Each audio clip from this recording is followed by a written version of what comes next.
8 takes, दोघं जण आहेत ए आणि बी.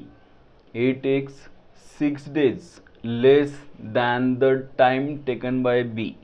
बी पेक्षा 6 दिवस कमी लागतात एला to finish a piece of work. एक काम आहे त्याच्यामध्ये बीला जेवढा वेळ लागतोय ते काम पूर्ण करायला आपण एकच काम असं कन्सिडर करूया, 1 ही व्हॅल्यू घेऊया आणि मग ते काम बीला जेवढा वेळ लागतोय त्यापेक्षा कमी वेळ, किती कमी तर 6 days less than the time taken by B. 6 दिवस कमी लागतात एला ते काम करण्यासाठी.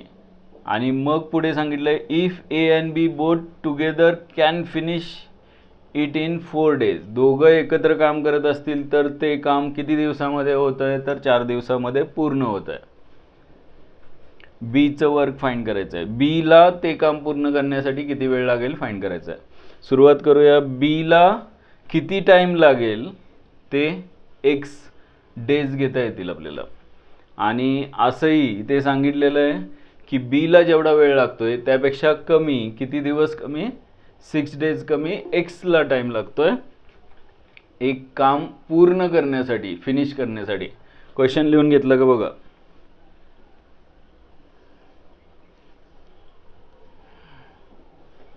स्टार्ट करू शकता ज्यांच्या लक्षात येतंय त्यांनी, कारण आपण हे एक्झाम्पल असे पहिल्यांदा सॉल्व करत नाही आहे. आपण या टाईपचे एक्झाम्पल लिनियर इक्वेशनमध्ये पण घेतले आत्ता रिसेंटली आणि त्याच्या अगोदर बरेच वेळा पाहिलेले आहेत टाईम आणि वर्कशी रिलेटेड. आपण काय करूया, बीला किती वेळ लागतोय, किती दिवस लागत आहेत हे फाइंड करायचं आहे. त्यामुळं तेच ॲज्युम करूया. Let's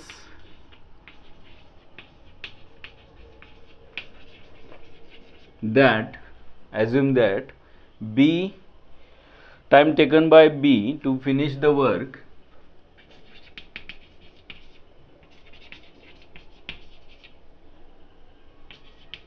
by B to finish the work is किंवा B X days.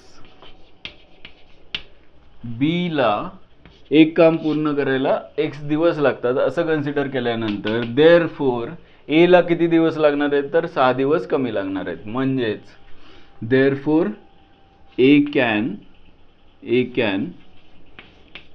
Finish the work in x-6 days. हे त्यांनी दिलेलं आहे की 6 दिवस कमी लागतात, त्याच्यावरून आपल्याला x-6 days मिळालं. आपलं काम किती आहे तर आपण व्हॉल्यूममध्ये, लिटरमध्ये किंवा kgमध्ये किंवा अशा कुठल्या फिजिकल क्वांटिटीमध्ये घेत नाही आहे. आपलं काम हे एक काम आहे असं जर कन्सिडर करत असेल. फॉर एक्झाम्पल समजा 100 लिटर पाणी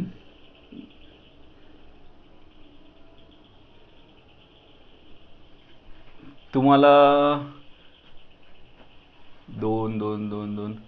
15 दिवसामध्ये प्यायचं आहे.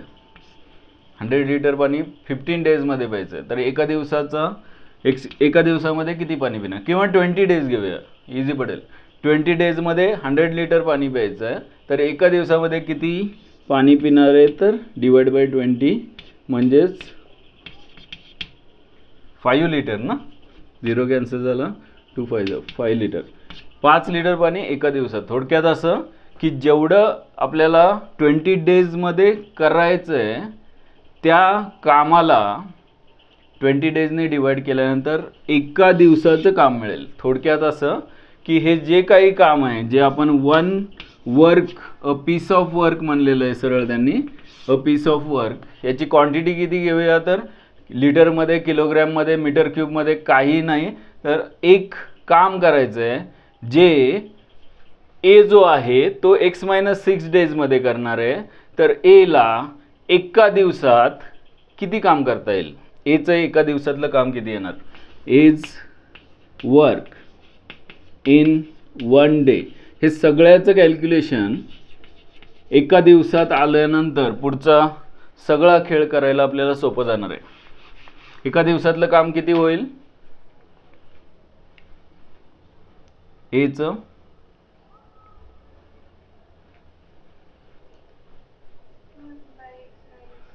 1/x-6 एवढं काम होईल एका दिवसाचं. आणि बीज वर्क इन 1 डे, एका दिवसाचं बी ला किती काम होईल एका दिवसामध्ये? बी किती काम करेल? तर 1/x एवढं काम करेल. एवढंच समजलं पाहिजे. आणि मग टोटल ए आणि बी ला एकत्र त्यांनी पुढे कंडिशन सांगितली की ते काम दोघं एकत्र करत असतील तर किती वेळ लागेल? तर आपण एक्सच्या फॉर्ममध्ये कॅल्क्युलेट करूया. देअरफॉर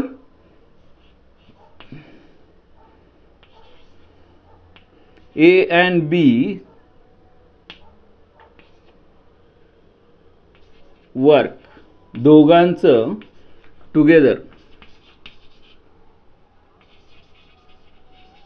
इज इक्वल टू, दोघांचं एकत्र वर्क किती असेल एका दिवस, together in 1 day, in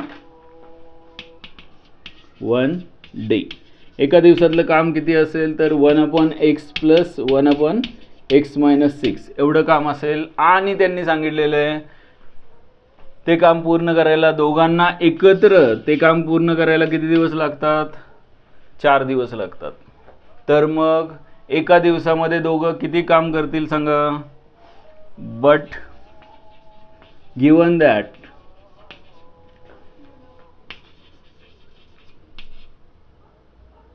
A and B both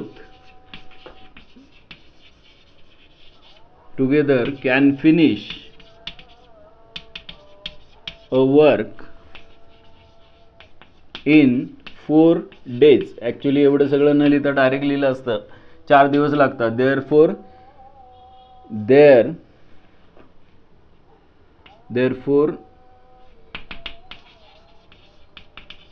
there work in 1 day is equal to किती? 1/4. 1/4 का?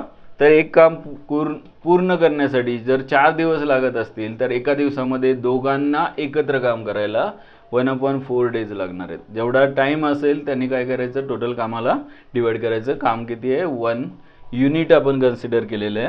आणि मग थोडक्यात असं की एक्सच्या फॉर्ममध्ये ए आणि बीचं एकत्र काम एका दिवसातलं आपण कॅल्क्युलेट केलं 1/x प्लस 1/x-6. आणि त्यांनी दिलेलं आहे एका दिवसामध्ये काम किती होतं? तर 1/4. त्यामुळे मग यांची ॲडिशन कोणाच्या इक्वल घेणार? 1/4च्या. Therefore 1/x plus 1/x-6 is equal to 1/4. आणि मग हे क्रॉस मल्टिप्लाय करा. इथे पुढे करतो मी. x-6 ने 1 ला मल्टिप्लाय केलं प्लस x ने 1 ला मल्टिप्लाय केलं, x divided by x into x-6 is equal to 1/4. x plus x म्हणजेच पुढच्या स्टेप इकडेच लिहितो.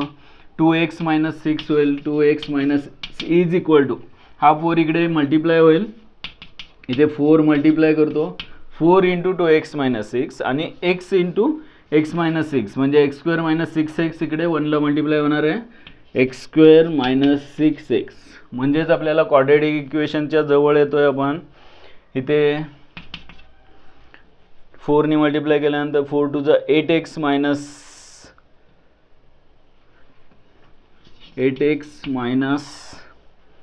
24 इज इक्वल टू x²-6x. आणि मग या दोन्ही टर्म राईटला घेतल्यानंतर -6x - 8x म्हणजेच -14x आणि +24 होईल. म्हणजेच क्वाड्रॅटिक इक्वेशन इथे खाली लिहितो. x² - 6 आणि 8 -14x आणि +24 is equal to 0. Quadratic equation factorise करा. एक्सची व्हॅल्यू मिळेल. म्हणजेच ए ला नाही बी ला किती वेळ लागेल ते मिळेल.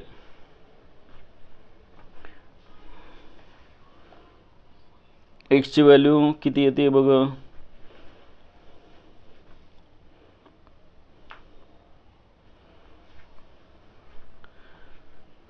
फॅक्टराइज करायचं आहे आपल्याला 12 आणि -12 चालेल, म्हणजेच दोन फॅक्टर्स मिळतील x-12 आणि x-2 इज इक्वल टू 0, आणि मग ईच फॅक्टर इक्वल टू 0 घेऊन एक्सची व्हॅल्यू मिळेल 12 और एक्सची व्हॅल्यू मिळेल x-2 0 घेतलं तर x इज इक्वल टू, कोणती करेक्ट व्हॅल्यू आहे?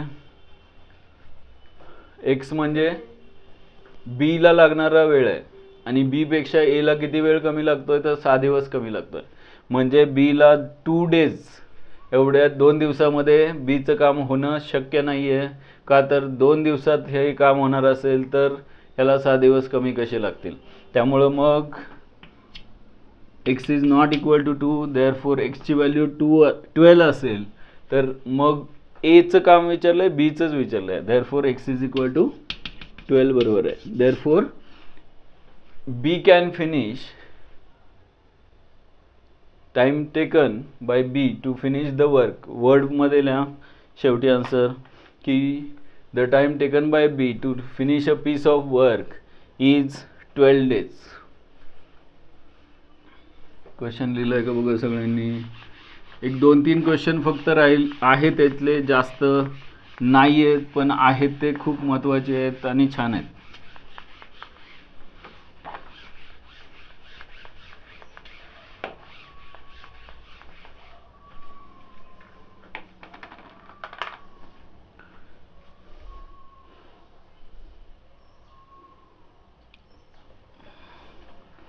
A swimming pool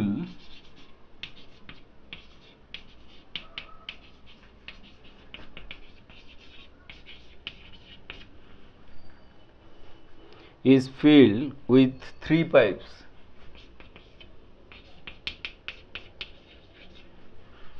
माझ्याबरोबरच शक्यतो लिहा, नंतर लिहायला जाऊ नका.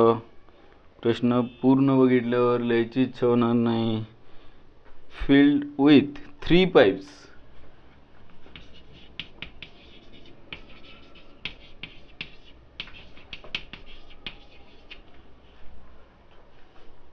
with uniform flow.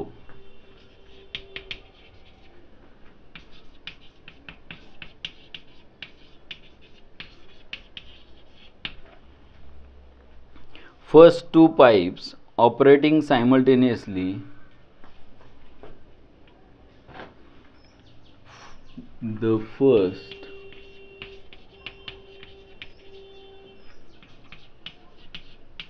two pipes operating simultaneously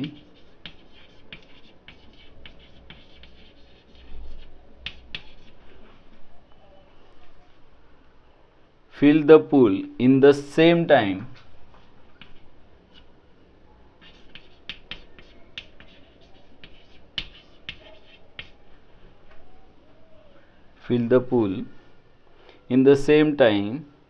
during which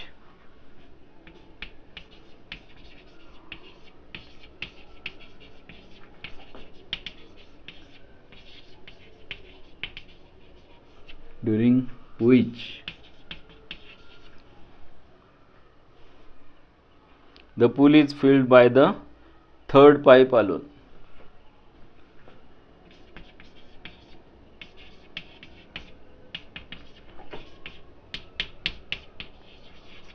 Filled by the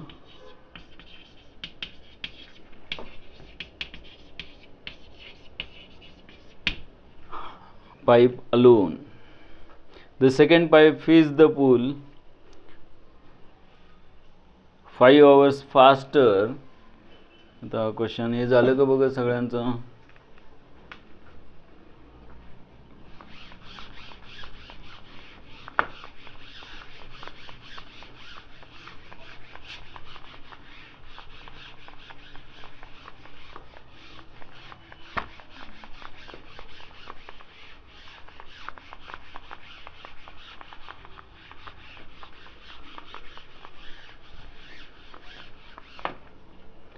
The second pipe fills the pool 5 hours faster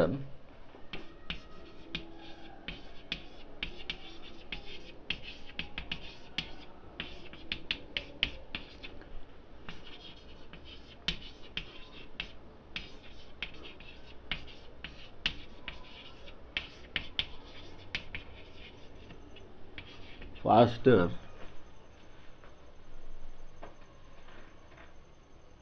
than the first pipe and 4 hours slower than the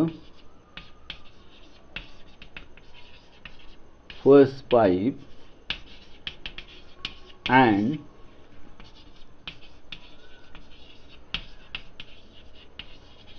4 hours slower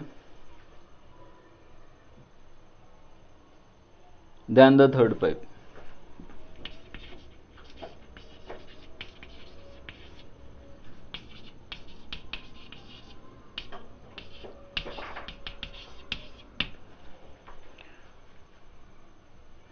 Find the time required by each pipe to fill the pool separately. Find the time required. Question पुढे continue करायचा आहे, कुठे करूया.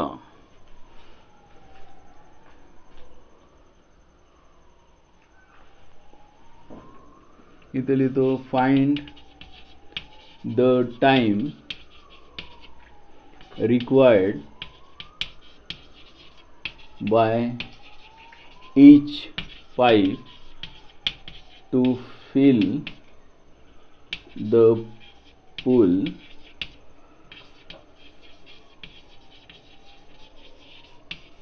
separately.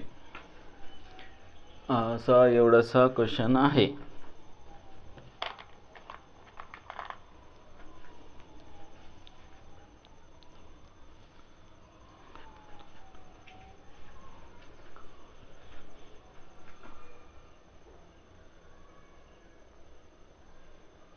Total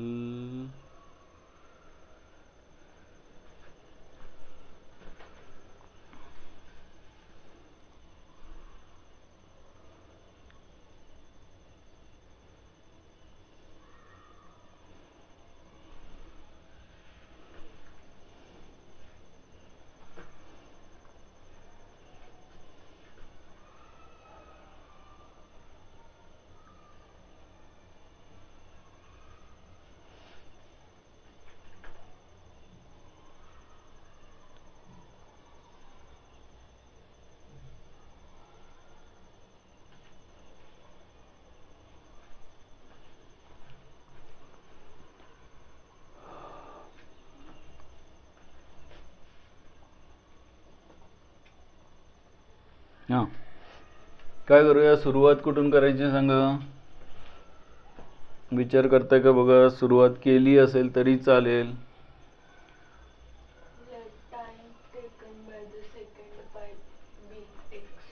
बघा x काय म्हणायचं आहे, 3 pipe आहेत, फर्स्ट पाईप, सेकंड पाईप आणि थर्ड पाईप. ह्याच्यामध्ये तुमची इच्छा त्याप्रमाणे तुम्ही एक्स मानू शकता. शक्यतो सेकंड पाईपला जेवढा वेळ लागतोय पूल भरण्यासाठी तो एक्स मानलं तर, कारण सेकंड पाईपचं रिलेशन हे फर्स्ट पाईप आणि थर्ड पाईप दोन्हीशी दिलेलं आहे. Second pipe takes 5 hours faster than the first pipe and 4 hours slower than the third pipe. इथे तुम्ही कॅल्क्युलेशन करताना जे काही करणार आहे तिथे चुकण्याचे खूप जास्त चान्सेस आहेत. फक्त एक हिंट बरोबर आहे की सेकंड पाईपला जो वेळ लागतोय पूल भरण्यासाठी तो तुम्ही एक्स आवर्स मानू शकता. आणि मग त्याच्यावरून तुम्हाला फर्स्ट पाईप आणि थर्ड पाईपला सेपरेटली ज्यावेळेस भरला जाणार आहे तर तो टाईम मिळेल. सुरुवात करूया. Let x hours be the time required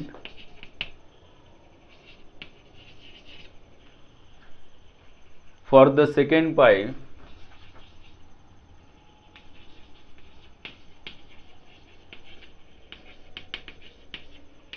to fill the pool. Swimming pool भरण्यासाठी सेकंड पाईपला किती वेळ लागेल तर x तास लागेल हे आपण कन्सिडर केलं. देअरफॉर टाइम रिक्वायर्ड बाय कोणता फर्स्ट आणि third by the first and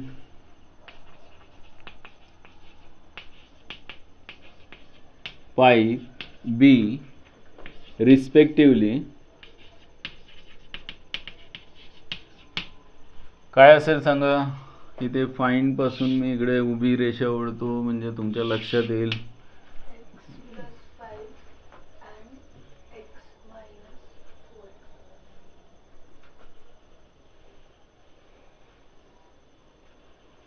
first pipe आणि थर्ड पाईप.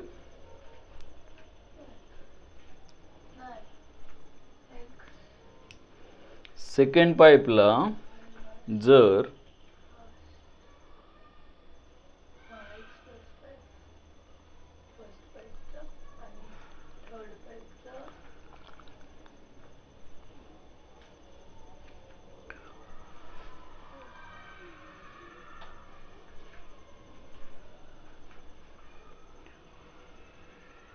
बघा फर्स्ट पाईप आणि थर्ड पाईपला किती वेळ लागेल.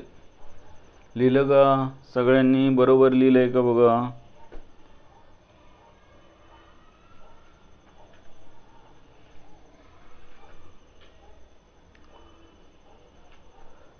सेकंड पाईप फास्ट आहे 5 तास फास्टर आहे. याचा अर्थ असा की सेकंड पाईपला 5 तास कमी वेळ लागणार. म्हणजे याचा अर्थ असा की फर्स्ट पाईपपेक्षा फास्ट आहे. याचा अर्थ फर्स्ट पाईपला 5 तास जास्त वेळ लागणार. म्हणजेच याचे एक्स आवर्स घेतले तर एक्स प्लस 5 फर्स्ट आवर्ससाठी फर्स्ट पाईपसाठी वेळ लागणार. Respectively x plus 5 hours and तसंच सेकंड पाईप हा थर्ड पाईपपेक्षा 4 तास स्लो आहे. याचा अर्थ असा की थर्ड पाईपला जेवढा वेळ लागतो त्यापेक्षा जास्त वेळ सेकंड पाईपला लागणार. म्हणजे सेकंड पाईपपेक्षा 4 तास कमी वेळ थर्ड पाईपला लागणार. म्हणजेच x minus 4 hours. X minus 4 hours respectively चालेल. X minus 4 hours. हे झालं एक स्विमिंग पूल भरण्यासाठी लागणारा प्रत्येकाचा टाइम. आपण पाहिला की एकाला सेकंड पाईपला एक्स तास लागतात, दुसऱ्याला सेकंड पाईपला एक्स आवर्स लागतात, थर्ड पाईपला फर्स्ट पाईपला एक्स प्लस 5 आवर्स लागतात आणि थर्ड पाईपला एक्स मायनस 4 आवर्स लागतात. एवढा जर वेळ कळाला तर आता प्रत्येक पाईप तो स्विमिंग पूल एका तासामध्ये किती भरेल ते काढूया. कारण सगळा टाइम जो आहे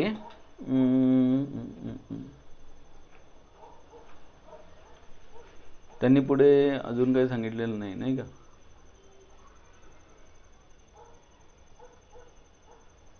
बरोबर. किती भरेल एका पाईपनी. म्हणजेच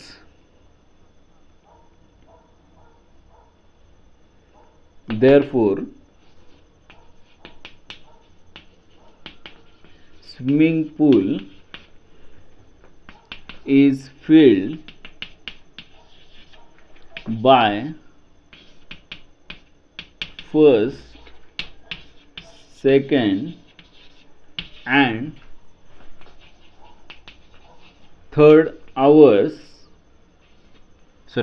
pipe in 1 hour. Third pipe in 1 hour is equal to एका तासामध्ये किती स्विमिंग पूल भरला जाईल. जर पहिल्या पाईपला फर्स्ट पाईपला किती तास लागतात तर एक्स प्लस 5 आवर्स. सेकंड पाईपला किती तास लागतात तर आपण इथे एक्स आवर्स कन्सिडर केलाय सेकंड पाईपसाठी. आणि थर्ड पाईपसाठी किती तास लागतात तर एक्स मायनस 4 आवर्स. एवढा वेळ लागतो एक स्विमिंग पूल भरण्यासाठी. तर एका तासामध्ये किती भरला जाईल तर 1 पहिला फर्स्ट पाईप आहे. फर्स्ट पाईपसाठी किती वेळ लागतोय एक्स प्लस 5 म्हणजेच 1 एक्स प्लस 5 कॉमा देऊया. एका तासामध्ये सेकंड पाईपला किती तास लागतात स्विमिंग पूल पूर्ण भरण्यासाठी? x hours. तर एका तासामध्ये 1/x आवर्स लागतील. अँड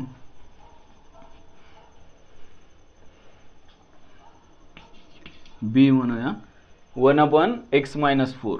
1/x - 4 एवढा पूल भरला जाईल एका तासामध्ये रिस्पेक्टिवली.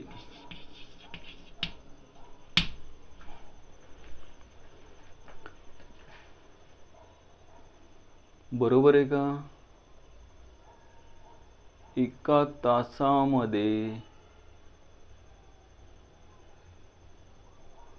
थर्ड पाईप एवढी क्वांटिटी एका तासामध्ये भरली जाईल. बरोबर. इज इक्वल टू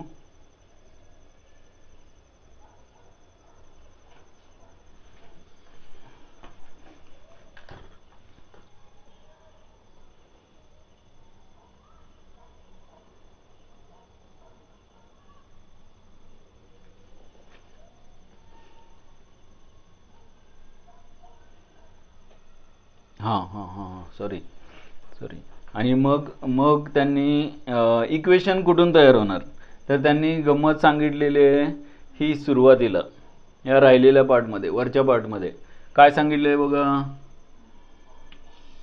याच्यावरून काय कन्क्लुजन काढणार, कसं इक्वेशन तयार होईल? थर्ड पाईप अलोन, तिसरा पाईप एकटा जेवढं भरतो, जेवढ्या वेळमध्ये भरतो, सेम टाइम लागतो.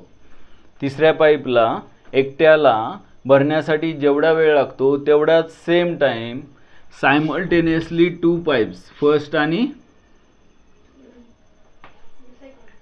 आणि सेकंड पाईपला the first 2 pipes operating simultaneously fill the pool in the same time during which the pool is filled by the third pipe alone. याच्यामध्ये सगळं इक्वेशन आहे. म्हणजेच गिवन दॅट काय दिलेलं आहे की पहिल्या 2 पाईपला जेवढा वेळ लागणार आहे किंवा जेवढा सेम टाइम मध्ये जेवढा फर्स्ट आणि सेकंड 2 पाईपनी जेवढ्या टाइम मध्ये टँक फुल होतोय, टँक नाही स्विमिंग पूल पूर्ण भरला जातोय, तेवढाच स्विमिंग पूल थर्ड पाईपनी सेम टाइम मध्ये भरला जाणार आहे. याचा अर्थ असा की टोटल टाइम जरी विचारात घेतला किंवा एका तासाचा जरी विचारात घेतला तरी दोघांना जेवढा वेळ लागतोय तेवढाच सेम टाइम तिसऱ्या पाईपला लागतोय. त्यामुळं आपण गिवन दॅट डायरेक्ट घेऊ शकतो. पहिल्या आणि दुसऱ्या पाईपला जेवढा वेळ लागतोय, जेवढा भरला जातोय, वेळ नाही, सेम टाइम मध्ये एका तासामध्ये आपण हे एका तासाचं कॅल्क्युलेशन केलंय. मग एक ठराविक सेम टाइम मध्ये पहिल्या 2 पाईपला जेवढा वेळ लागतोय पूल भरण्यासाठी तेवढाच वेळ थर्ड पाईपला लागतोय. याचा अर्थ असा की एका तासामध्ये पहिल्या 2 पाईपनी जेवढा पूल भरला जाईल तेवढाच तिसऱ्या पाईपनी भरला जाणार आहे. म्हणजेच काय इक्वेशन तयार होईल तर 1/x + 5 + 1/x is equal to 1/x - 4. आणि मग पुढे सॉल्व करूया. इथे क्रॉस मल्टिप्लाय करूया. x × x येईल plus x + 5 divided by x + 5 multiply by x is equal to 1/x - 4. आणि मग इथे x + x 2x + 5 येईल आणि त्याला मल्टिप्लाय x - 4 करूया. 2x + 5 multiply by x - 4 is equal to 1 ला मल्टिप्लाय होईल x × x + 5. x × x + 5 solve करायला लागेल. क्वाड्रेटिक इक्वेशन सिम्प्लिफाय करा. इथे करतो मी. 2x x ने मल्टिप्लाय करूया, पर्याय नाही आहे.